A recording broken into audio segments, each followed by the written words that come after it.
Green ચટણી આજે ફરીથી એકવાર બની ગઈ છે. બસ હવે થેપલા શેકાઈ જાય. જો આ બાજુ ભાઈ એમ કહે છે કે આપણે ચોમાસામાં આજે આપણે નાસ્તામાં ગાંઠિયા નહીં, ચેવડો નહીં, પરંતુ આઈસ્ક્રીમ ખાવા. Hello friends, good morning, Jai Shri Krishna, welcome to Nena Savaliya blog. આપના બ્લોગમાં આપનું સ્વાગત છે. એન્ડ જે લોકો અમારા બ્લોગ જોવે છે એને લોટ્સ ઓફ થેન્ક યુ. આપણે પહેલાં અરવિંદભાઈને મળી લઈએ. હારું, સીતારામ, મમ્માને સીતારામ કરો. જય શ્રી કૃષ્ણ. અરવિંદભાઈને આજે છે ને સવારમાં વહેલા ઉઠી ગયા છે તો નવડાવી દીધા છે, અને જો એ ચાંદલો કર્યો ને તે માટીની ડબ્બીથી રમે છે. અને આ બાજુ બ્રિજેશ પણ ઉઠી ગયો છે. બ્રિજેશ સીતારામ બોલો. તમને લોકોને તો દરરોજ જ સાંભળવા મળતું હશે કે હું નહીં બોલું. બાય ધ વે, આજે છે અષાઢી બીજ અને રથયાત્રા. એટલે કે આજનો એક દિવસ એવો હોય છે કે જ્યારે ભગવાન પોતે પોતાના જે ભક્તો છે એને દર્શન આપવા માટે નગર યાત્રાએ નીકળે છે. તો બધાને આ રથયાત્રા અને અષાઢી બીજની મારા અને મારા ફેમિલી તરફથી હાર્દિક શુભેચ્છા. આજે આપણે બ્લોગમાં એ રીતે હવે બન્યા રહેશું. જોઈએ આજનો આપણો પ્લાન શું. Jignesh, good morning. જય શ્રી કૃષ્ણ, સીતારામ. શું કેવું છે તમારે આજે રથયાત્રા વિશે? બધાને હાર્દિક શુભેચ્છા રથયાત્રાની. ઓકે. અને આજે છે ને એકચ્યુઅલી મારે કામનું શિડ્યુલ છે ને આખું ઊંધું થઈ ગયું છે. સવારે હું બધું કામ કરું ને પછી હારવીને ઉઠે ને અમારે નાસ્તો ને એવું બધું પછી થાય. જિગ્નેશને બધા પછી નાસ્તો કરે. પણ આજે જિગ્નેશને ઓર્ડર માટે બહાર જવાનું છે ને તો એ વહેલો ઉઠ્યા છે. તો અરવિંદભાઈ પણ સાથે સાથે ફ્રીમાં તો હોય જ. તો પહેલાં આપણે એ બધું કામ ફિનિશ કરશું, પછી મારું જે રૂટીન કામ છે એ ચાલુ કરવાનું છે. અને જોઈએ આજનો શું પ્લાન છે. રથયાત્રા છે તો જિગ્નેશ ક્યારે ફ્રી થાય છે એ પ્રમાણે આજે દર્શન કરવા જઈશું ભગવાનના રામ મઢે. કેમ, બરાબર ને?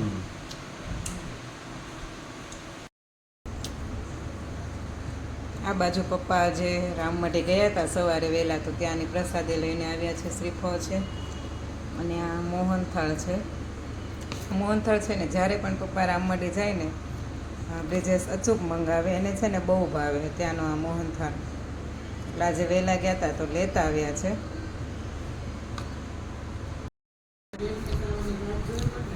અરવિંદને છે ને મોહનથાળ આપ્યો ને તે પૂરો થઈ ગયો. તો ક્યાંનો પેંડા, પીટા, લાડવા એમ કરતો હતો. પછી ફાઇનલી મેં એને ગાંઠિયા આપીને સમજાવ્યો છે. અને આ બાજુ આપણે કોબીજનું આજે શાક કરવાનું છે તો લઈને બેસી ગયા છે.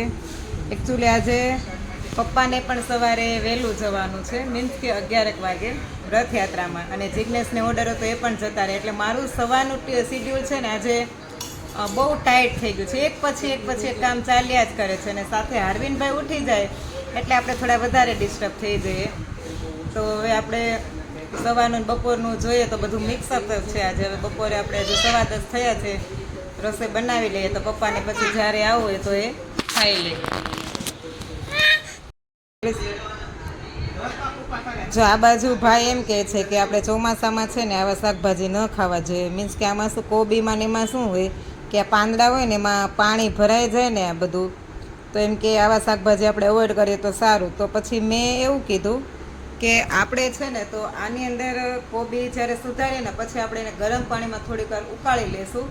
એટલે શું કે જે બધું કચરું ને એવું હોય ને એ બધું નીકળી જાય અને થોડુંક ક્લીન થઈ જાય. પછી આપણે એનો વઘાર કરશું. તો તમે પણ આ ટિપ્સ યુઝ કરી શકો છો. હું રેગ્યુલર પણ જો ફ્લાવરના ને એના શાક કરું ને તો ફ્લાવરને હું ડાયરેક્ટ શાક ન કરું. મને છે ને એકવાર ઈયળ નીકળી હતી ને તો એ જોઈને થોડીક મને આમ ચિતરી ચડે. એટલે સારું ફ્લાવર હોય ને તો મને વિશ્વાસ ન આવે. એટલે હું શું કરું કે ફ્લાવરના મોટા મોટા ટુકડા કરીને પછી છે ને એને હું ગરમ પાણીમાં થોડીક વાર રહેવા દઉં. ઉકળતું પાણી હોય ને એમાં. એટલે ગરમ પાણીમાં શું કે બધો કચરો હોય ને, જે બેક્ટેરિયા જે છે આપણે હાર્મફુલ, એ બધા એમાં નીકળી જાય. પછી જ આપણે શાક વઘારવાનું. તો તમે આ ટિપ્સ જરૂર તમે યુઝ કરી શકો છો, સ્પેશિયલી મોન્સૂન સિઝનમાં. જો આ રીતે છે ને મેં પહેલાં પાણીને થોડું ઉકળવા દીધું ને પછી એમાં કોબી એડ કરી દીધી છે. હવે છે ને આપણે થોડી વાર આમાં રહેવા દઈશું કોબીને. સેમ આપણે ફ્લાવરના શાકમાં પણ આ જ રીતે કરવાનું હોય છે. એટલે જે પહેલાં એના અંદર જીવજંતુ હોય આપણે જે જોઈ પણ નથી શકતા એ બધા નીકળી જાય. પછી આપણે કોબીજને એક ગળણીમાં મોટા વાસણમાં ગાળી લેવાની, પાણી બધું કાઢી નાખવાનું. પછી એને આપણે શાક કે સંભારો જે બનાવવો હોય એ આપણે બનાવી દેવાનું.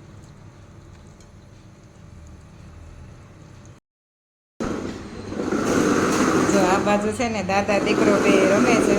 હવે કેવી ભાઈને મજા આવે. એકલો હોય ને એટલે આપણું માથું ખાધા કરે. પપ્પા આવ્યા ને એટલે જો ભાઈને મજા પડી ગઈ. ઓય પગ નીચે રાખીને. આજે આપણે નાસ્તામાં ગાંઠિયા નહીં, ચેવડો નહીં, પરંતુ આઈસ્ક્રીમ ખાવાનું છે. કાલનું સાંજનું લાવેલું પડ્યું છે. કાલે સાંજે તો બીજી વસ્તુ આવી ગઈ હતી ખાવાની. આઈસ્ક્રીમ એમ જ રહ્યું છે. બ્રિજેશભાઈને અત્યારે આઈસ્ક્રીમ ખાવું છે, તો અરવિંદને હું પણ થોડું ખાઈ લઉં. પપ્પા કાલ લાવ્યા છે આઈસ્ક્રીમ, રંગોલીનું છે. કેવું ફ્લેવર હશે?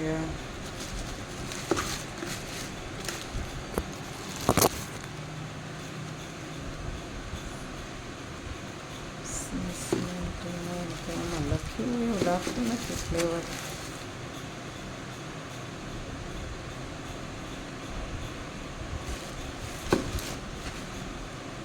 ચાલો તો આઈસ્ક્રીમ ખાવા જોઈએ. હમણાં કયો ફ્લેવર છે ખોલીને બતાવો.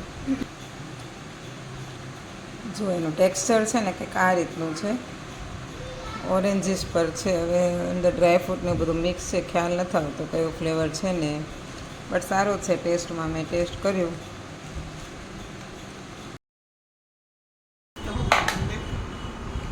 જો આજે જિગ્નેશ પણ વહેલા આવી ગયા છે. Jignesh, good evening. ઇવનિંગ. કેવી ટ્રાફિક હતી રસ્તામાં? ટ્રાફિક હતી રથયાત્રાની ફૂલ. તો કેમ થયું ઘર સુધી પહોંચવામાં? રથયાત્રા નીકળી પછી ક્લિયર થઈ ગયું ટ્રાફિક. કારણ કે પપ્પા કહેતા હતા બહુ ટ્રાફિક છે બધી રોડ ઉપર. આ સ્કૂલવાળાને જ વહેલા છોડી દીધા હતા એટલે પૂછું છું. અને સાંજે શું બનાવવું છે ડિનરમાં? શું ખાશો? થેપલા. બ્રિજેશ તારે? ચટણી. ખાલી ચટણી જ ખાઈશ? હે હારું તારે? ચટણી. તો થેપલા નહીં ખા? તો શું ખાવાનું? થેપલા અને ચટણી. શું કહેવાનું? બોલતો. થેપલા અને ચટણી. હા હા. ચાલો તો આપણે થેપલા બનાવી દઈએ. 6:30 તો થઈ ગયા છે. હજુ શાક લેવા જવાનું બાકી છે. આજનું નક્કી નહોતું કે શું બનાવવું એમ, કારણ કે બહુ હતું નહીં કે કંઈક નવીન બનાવશે એવું મારો વિચાર હતો. આજ તો એકચ્યુઅલી મારે ખીર બનાવી હતી. બપોરે મેં ન બનાવી કારણ કે પપ્પાને જિગ્નેશને થોડુંક વહેલું જવાનું હતું. તો એ ખીર આપણે કેન્સલ કરી અને થેપલા બનાવી દઈએ.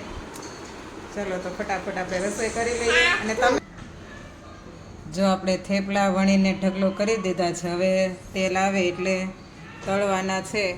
અને આ બાજુ ચા પણ મૂકી દીધો છે. નકરા દૂધનો ચા કરીએ છીએ આપણે. અને ગ્રીન ચટણી આજે ફરીથી એકવાર બની ગઈ છે.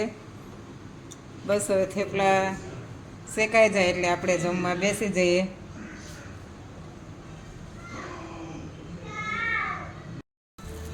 જો આપણા થેપલા શેકાવા જ આવ્યા છે. હવે 1-2 બાકી છે. એક અહીંયા પડ્યું છે, એક અહીંયા છે. અને ચટણી પણ રેડી છે. આ બાજુ ચા પણ ઉકળી ગયો છે.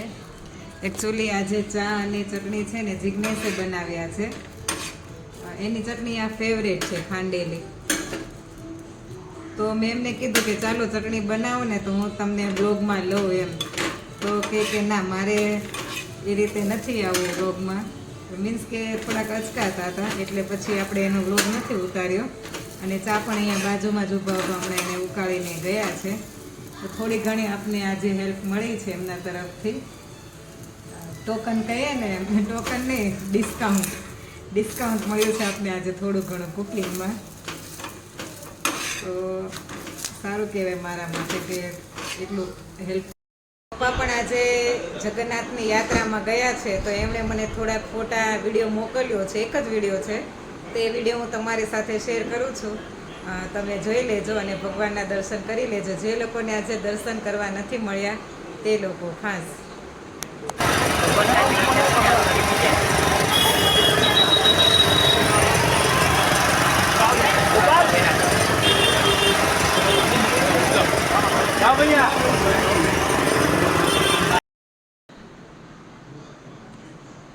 તો આજના વિડીયોનો એન્ડ આપણે અહીંયા જ કરીએ છીએ. આઈ હોપ કે તમને અમારા વ્લોગ ગમતા હશે. તો જરૂર એને લાઈક, કોમેન્ટ અને સબસ્ક્રાઈબ કરી દેજો. And thank you for watching. હજુ પણ જે લોકો અમારા ચેનલને સબસ્ક્રાઈબ નથી કરી એ પ્લીઝ સબસ્ક્રાઈબ કરી આપજો અને બેલ આઇકન દબાવવાનું ના ભૂલતા. આવતીકાલે ફરીથી મળીશું એક નવા વ્લોગ સાથે, એક નવા કન્ટેન્ટ સાથે. ત્યાં સુધી આવજો. બાય, જય Shri Krishna, good night, take care.